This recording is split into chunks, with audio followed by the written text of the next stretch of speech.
Congratulations, of course. Thank you. Thank you very much. Very nice to be here. I wasn't sure I was going to get here a little while ago. I don't know if they told you the plane was a little late. We were supposed to land here about 6:30 or so, but we got on the airplane all right. That's not too unusual. Getting through security, that's the toughest part. But I did that again, like I do it twice a week. But we got through there. We got on the plane all right, and it looked like we were going to go. And then the announcement came. They said, well, we got some bad news. We're overweight. Oh, well, what are we going to do? Why don't you take some gasoline off or something? They say, no, we have to get 9 people have to leave the airplane. We need some volunteers, and they were going to give $400, so my hand went up right away. $400, I mean, just to get off the airplane. I thought, wow. But no, I thought better of it. I thought, well, I had an obligation, and I wasn't going to cave in for $400. But then they said, nobody volunteers, so we're going to pick 9 people. You're going to have to go. And I wonder how they're going to do that. And they said, we're just going to pick it. And lo and behold, my name got called. And I said, what's going on here? So I had to pay $400 to get somebody else to bribe them. That guy got $800. That's not exactly true, but...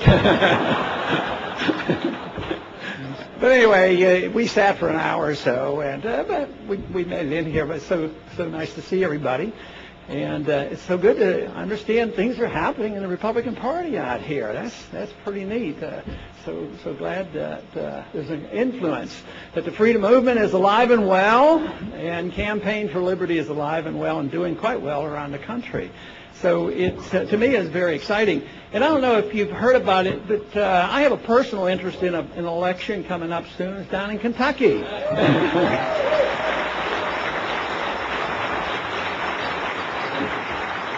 So I can't talk about that because I wouldn't be very objective about that race down there. But if you try to be objective, it's pretty interesting. It's pretty good. And it's going to have a lot of significance no matter what they try to say about it.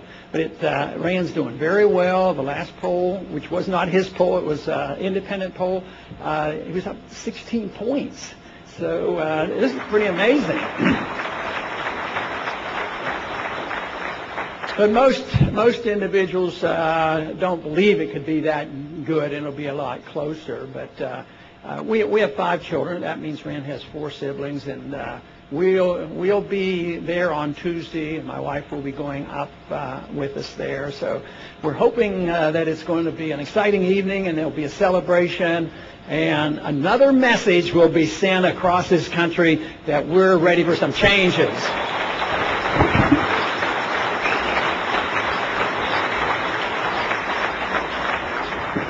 I think one of the most remarkable things going on today is that the speeches are different, the promises are different. Now it's almost a political negative to say that, I know somebody in Washington. If I can't get elected, I'm going to make sure I can take care of the district and get your stuff and get all the goodies and get your earmarks. It's almost the opposite now. You don't even want to be associated with Washington, D.C. or bragging that they know how the system works. And I think something has happened here in the last year or two, because over the years, as most of you know, I've taken a rather firm stand about not voting for things that aren't properly authorized in the Constitution. And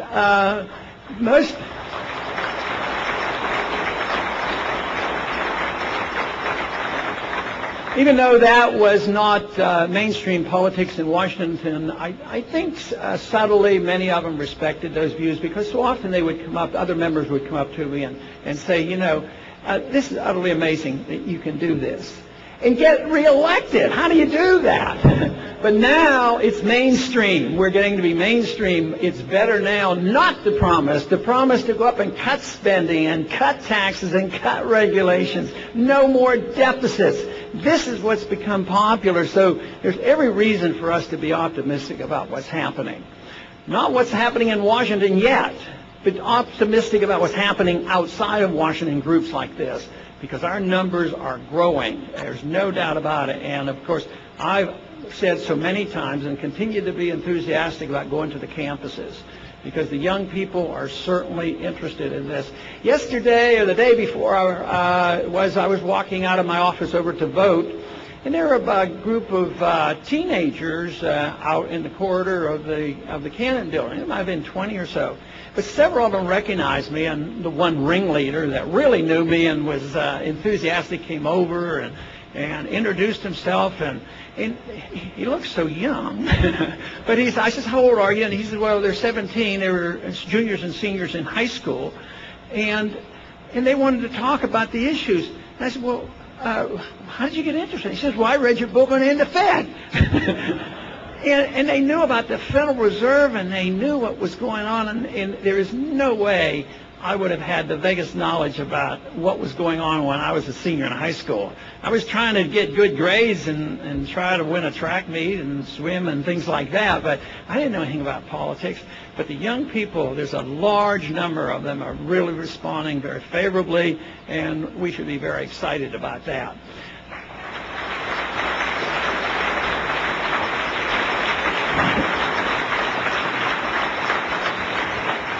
I guess the issue that has surprised me the most over these last couple of years has been the issue of the Federal Reserve and how much attention we've gotten. And it's something that I've been motivated about for many, many years. It was that event in 1971 when the prediction by the Austrian economists back then predicted, that the Bretton Woods couldn't last, it wouldn't last, it would collapse. And I remember reading Henry Hazlitt prior to that time, and he was a prominent journalist in 1944 when Bretton Woods was established. He said it wouldn't work. And when it collapsed in 1971, it was sort of the confirmation of how bad things were.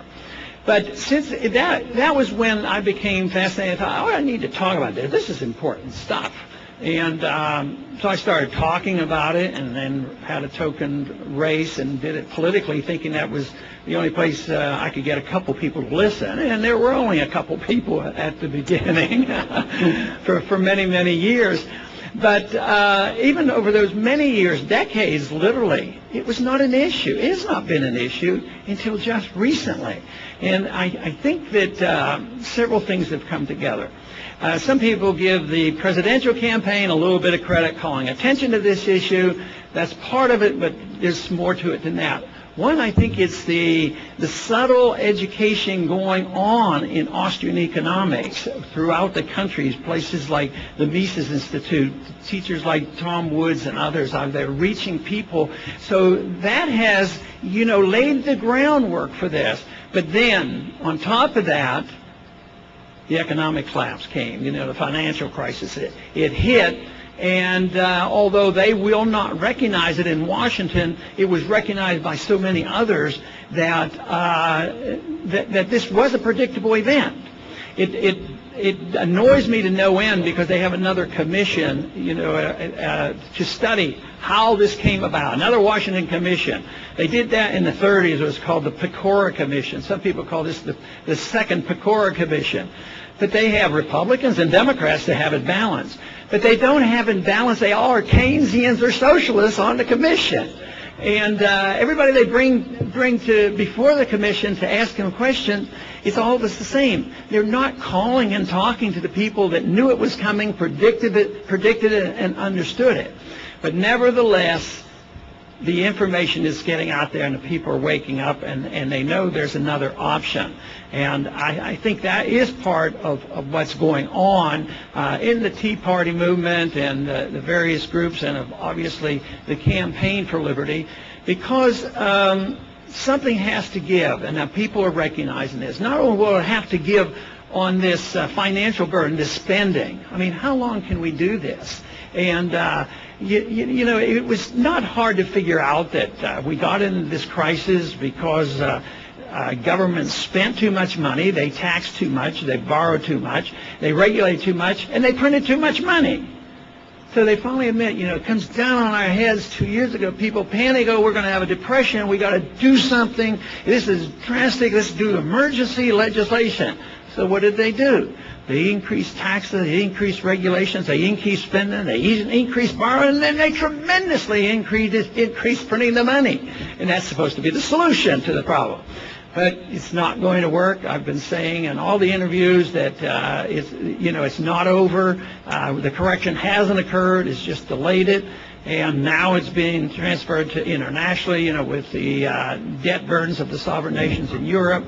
But my biggest concern has been that everybody depends on the United States and the dollar to bail out everybody. So, yes, we're involved in this bailout, obviously, with the IMF funds as well as our transfer payments to the other central banks and other governments. So we're very much involved. But what happens when the world loses confidence in the dollar? Who's going to bail out the dollar? And there's nobody left. And it wasn't that many years ago when the dollar was rather weak. In 1979, we actually went to the IMF to prop up our system and our dollar. And but that we pulled ourselves out of that nosedive with interest rates up to 21%. So there will be a major problem to deal with, and I think it's getting awfully close. Now, I talk about a monetary crisis being somewhat different than a financial crisis. When the financial structure of the banks get involved in too much debt, and then they have to do something about that. But a currency crisis when people lose confidence in the currency. And most of us can remember and have read about how many times, not too long ago, there was a country of Zimbabwe. They had a little bit of inflation. And Mexico's had it a few times. And Germany's had it. America's had it in the revolutionary times as well as pretty bad inflation with the Civil War. So it's a well-known event.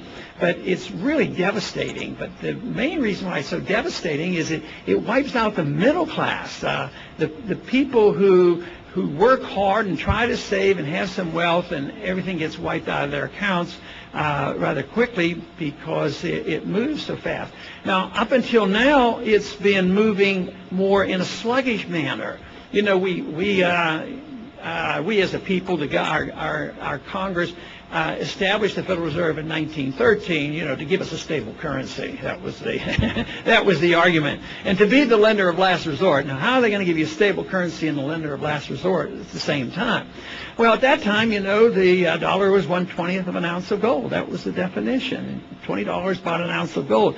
So they've done a tremendous job. Today it's probably, like $12.50. So that's almost 99% devaluation that they pulled off.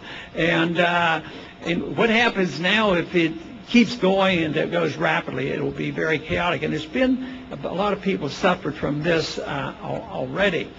In the last 10 years, if you just start in the year 2000, there's been another, from that period of time till now, there's been an 80% devaluation.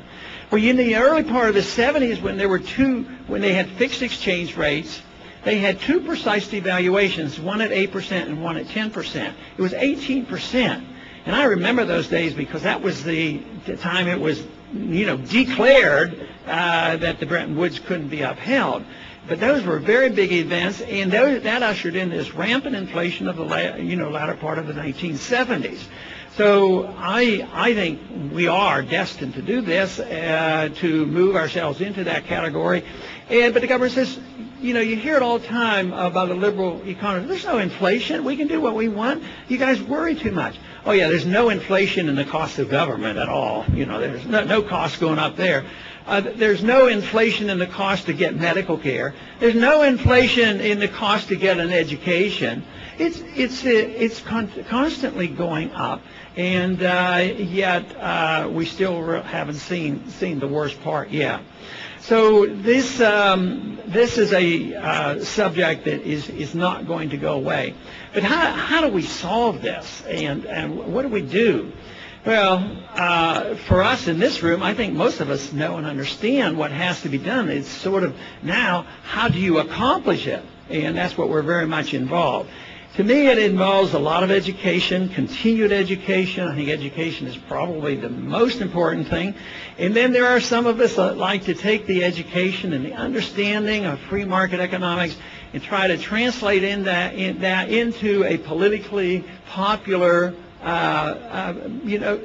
movement, and get people to understand it in a practical way. And I think that's the job. The Campaign for Liberty is both educational and also organization involved in partisan politics, and I think that's necessary, and nobody can say I'm not interested in politics. I haven't been doing this for a long time, but I still say that education is at the top of the ladder, because prevailing attitudes and ideas make all the difference in the world. Because since the 1930s, it didn't matter whether you had Republicans or Democrats. Oh yeah, a little bit here and a little bit there, but did it really change the people's attitude about Keynesian economics or the Federal Reserve or getting rid of the income tax? So I would say this go around, when we clean up this mess, let's make it very, very clear what we don't want anymore. Like, we don't want the Fed, and we don't want the IRS, and we don't want the federal government bearing down on us every single day.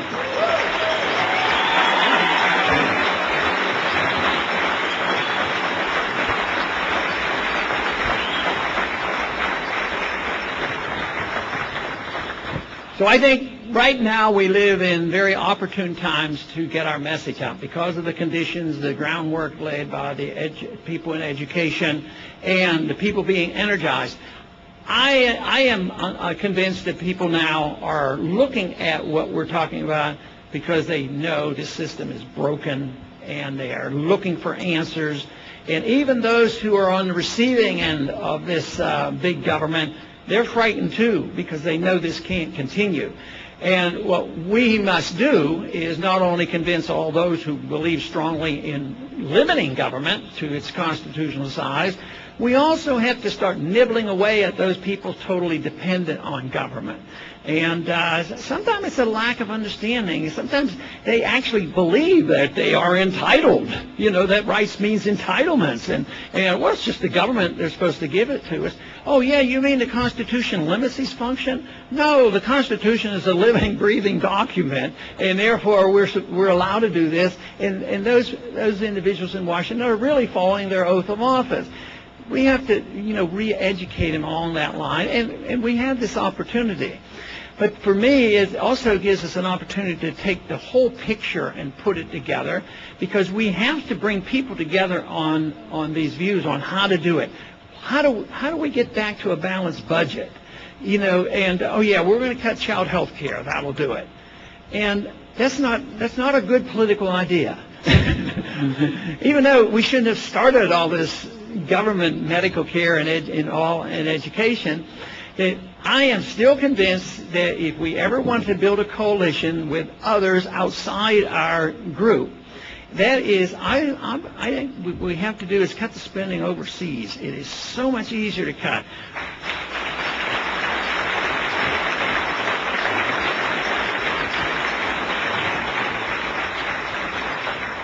So we not only could save a couple million or a couple billion or a couple $100 billion, we could probably save many, many hundreds of billions of dollars, even up into the trillions, because already in Iraq and Afghanistan, we've spent over $1 trillion. We spend $1 trillion a year just managing our military empire around the world. And that's coming to an end. And, if we have to have priorities, I think that would be the easiest and best.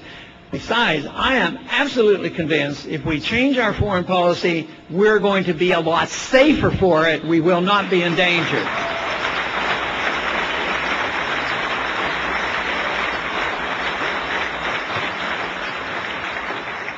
Randolph Bourne's statement that war is the health of the state is such a true statement, because when there is a war, if it's a declared war, even if it's not legally declared, oh yes, war on terrorism, war on drugs, war on this, people get trapped into saying, oh, war, it's an emergency. We have to be more willing to give up our freedoms.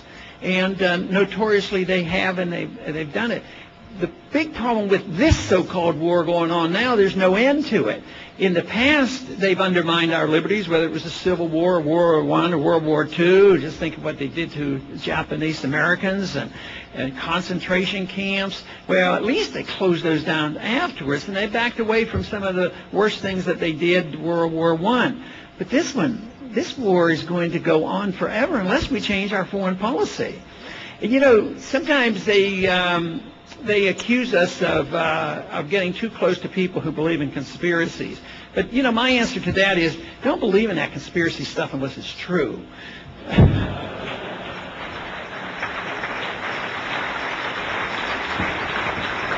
But what I really want to say about conspiracies is that they have a conspiracy. They have this conspiracy that they've been passing out ever since the last administration, that they attack us because we're free and wealthy.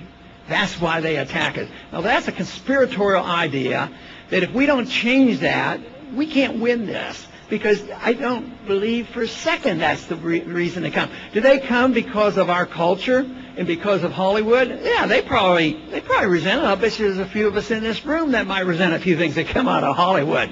But they didn't go and bomb Hollywood. You know, they went to the Pentagon and they go to the CIA overseas and they kill the people that they at least think are trying to take over their country, and they see them as occupiers.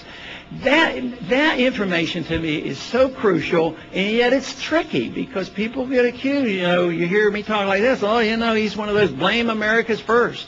You know, I'm not bashful in blaming our government for the same thing, but I'm not going to blame the American people for this problem.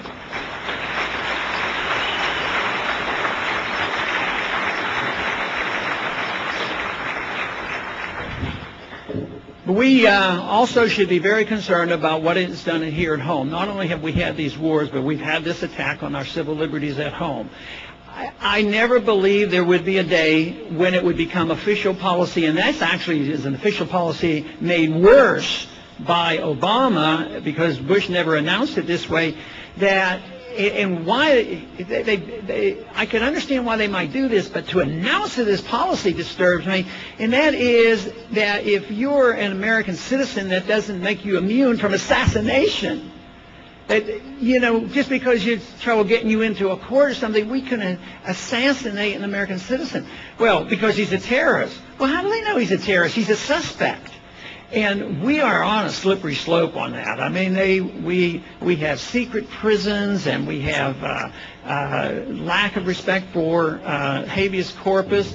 And, you know, I was just reading something today I thought was interesting. This John Walker Lynn was the American citizen. He was captured right after 9/11 in Afghanistan. To me, he looked a little, I bet he was the last one to have heard about what happened on 9/11. That's what I think about him. I think we all knew about it before he did. But anyway, they captured him.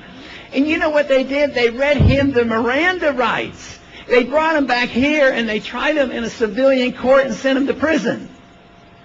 So what's this hysteria about, you know, protecting our rights? Yes, some of these people are monsters. They're terrible. But so are some of these mobsters in our country that kill and shoot people. I mean, what if you find somebody in a store, he's on a video, and he shoots somebody? Of course, he deserves, you know, the full force of the law thrown at him. But we still take him to court. And I don't like this idea.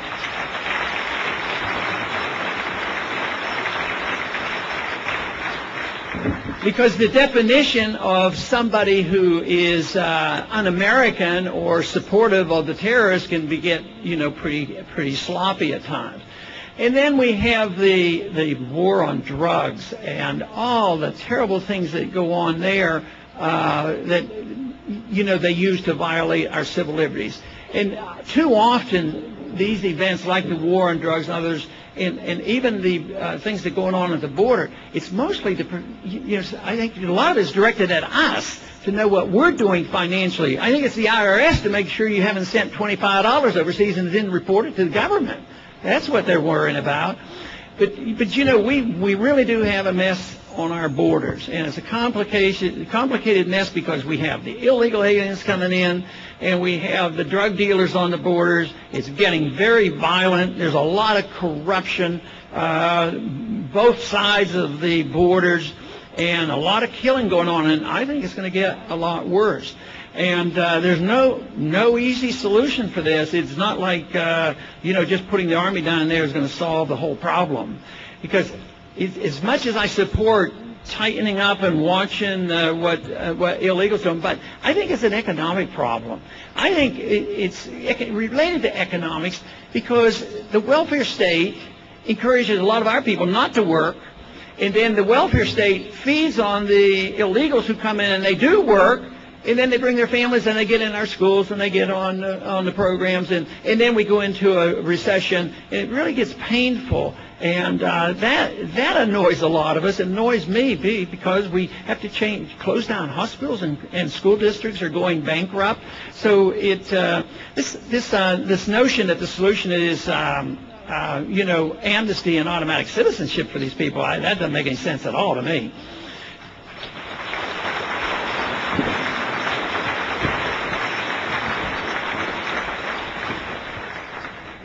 So dealing with the borders, it's hard to deal with it without dealing with the economy, and it's hard to deal with it without dealing with the drug war, and it's hard to deal with it without dealing with enforcing our laws. I don't like this idea that we punish people who happen to associate with an illegal. There's a lot of people who have come into this country and have been here for 20 years and have never left this country, and they don't even speak Spanish. And to round up 12 million of them and send them back, I don't know how that's going to happen. But we should do something about the borders. Now, the one thing that bothers me about the borders and what's happening now is it is regulating us just as much as it's failing to regulate those that are coming in. Where can you go now without a passport? You can't go to Canada. I've lived on both borders, and we casually went to Canada. I was at a school in Detroit, and we just go to Canada when we felt like it. I don't know what we did, showed a driver's license or something. Mexico was the same thing. No more. You carry your passports. And there are already strict currency controls on how much money you can take or send out of the country. And when this currency crisis gets worse, then the governments really crack down, because people have a tendency want to expatriate and go out.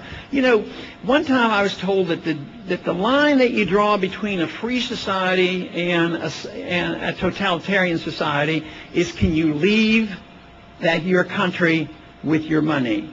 And when you can't do that, you don't live in a free society anymore. And I don't think it's very easy. That they don't want you to do that. Now, I have never been tempted to do that.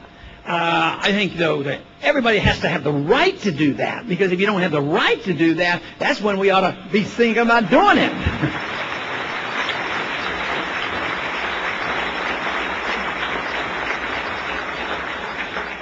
And right now, we're tightening the borders up, but I think in the wrong way as much as anything.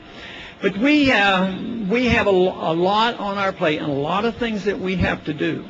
But our opportunities are obviously very, very good. Our philosophy can answer the questions very simply, even with our imperfect Constitution, because I've never considered it a perfect document. But it's been around a bit, and it's probably one of the best ever, if not the very best written. But I do know one thing, that if we had enough people in Washington who would take that oath of office seriously and follow it, this country would be improved a lot in a short period of time.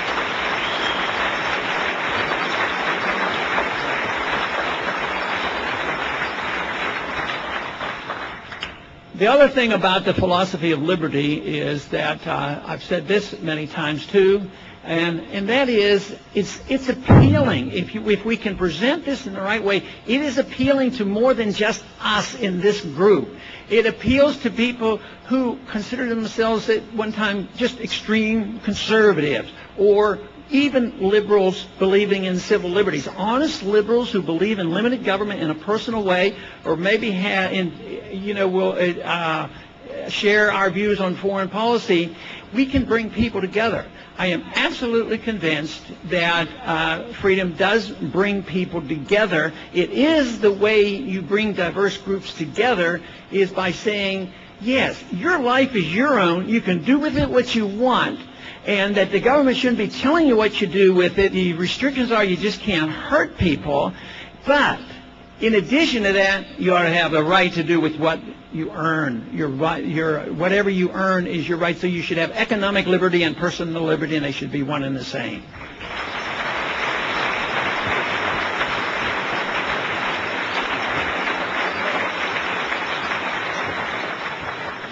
It's taken many centuries for the principles of liberty to be developed. I believe in with our revolution, the Industrial Revolution, we saw the real benefits come out, the tremendous increase in wealth and production and standard of living going up.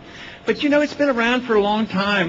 The Old Testament Israelites talked about not having a king and having too strong a king, and then, of course, there was a Roman Republic that was destroyed by the Roman Empire. They talked about personal liberties and the importance of citizenship. And, of course, there was this struggle in 1215 by the barons to insist that King John sign the Magna Carta and recognize that every individual has the right to be told why the king and why the government is holding him.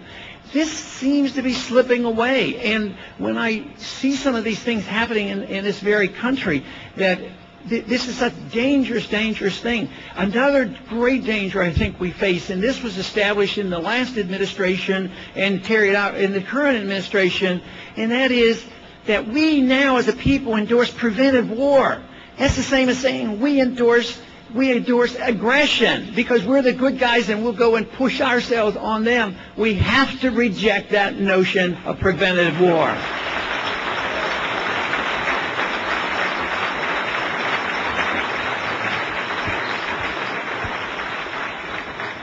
So much of what we talk about is not brand new. It's been around for many, many years. But the real experiment of the last couple hundred years has shown what it can achieve, and that is the material prosperity. But what I believe has happened is the material prosperity of our maximum freedom that we had enjoyed for so long taught the American people to get really lazy about thinking about where the wealth came from. And we drifted over to thinking the government created the wealth, and the government takes care of us, and it was more important to pay for lobbyists than to pay for R&D research by our corporations. And there's been so much wealth, and there still is a lot of wealth, that it lasted a lot longer than it maybe deserved. That the truth and the belief in freedom has practically vanished for so many people in Washington. But now we're starting to see the consequence of not having an understanding of liberty, not understanding what the rule of law is all about, not understanding of restraining the government. The Constitution was there to restrain the government, never to restrain the people.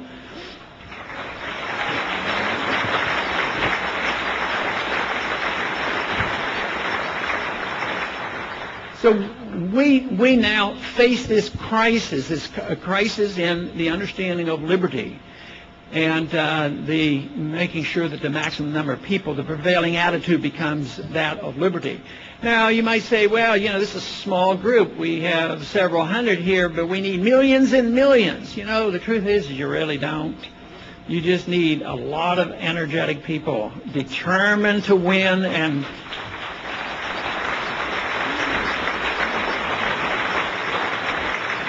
And they have to be in places of leadership. They can be in teaching, and they can be in journalism, and they can even get in the Republican Party and be leaders too. So, people have to have, people will respond. Most people will never be, in that leadership position, and they will go along. But they need to be convinced it's in their best interest. That's the only thing. For too long now, since the Depression, people have been convinced that it's in their best interest to go along with big government and Keynesian economics and all this, but it's ending. It's all over. And we're going to see this crisis get worse, and we're going to see a dollar crisis. And when it hits the dollar, it's going to be a worldwide event. And then it will be one big issue. Are we going to live in a free society, or are we going to allow the authoritarians to take over? Are we going to allow them to expand their authority over us as individuals, allow them to take over more of the economy and actually pretend that they can police the world? That will be the challenge. But I am more optimistic than ever, since I've been doing this for quite a few years, that we can win this. We can win this if we continue to build the momentum. I actually was very shocked at the attention we got in the presidential campaign. I didn't know all of you were out there and you were interested. I didn't know the young people would respond. But even then, I became a little bit, pessimistic after it was over. I thought, well, I'll just go back to being, the congressman. And yet, the momentum with Campaign for Liberty, what John has done with the Campaign for Liberty, and all of you who have been involved, and all the staff, and just what's happening in the country, and the enthusiasm I see with these young people, it's there and it's growing. Now, there's one thing that I'm very, very pleased with, that that there's so much positive conviction with the young people. And even though, like tonight, I talk about all the things that I think are wrong, and so many of them say, well, you're the only one that gives me hope. And I think this is great. It's not me, it's the message. The message of freedom is hopeful. And I tried to figure this out. Why is it that we can talk about these terrible things happening to us, that the dollar's going bust and the country's broken, we're at war and all these things? It's sort of like an addict. The addict never is cured until he admits there's a problem. And I think that's what we're getting the country to do. We're getting them to admit that this is a serious problem. We've recognized it. We can't continue to what we've been doing, and what we should be doing. We know the answer, and that is believing in ourselves, believing in what freedom can do for us, and go back to the American tradition and defend our rule of law and our Constitution. And I thank you very much.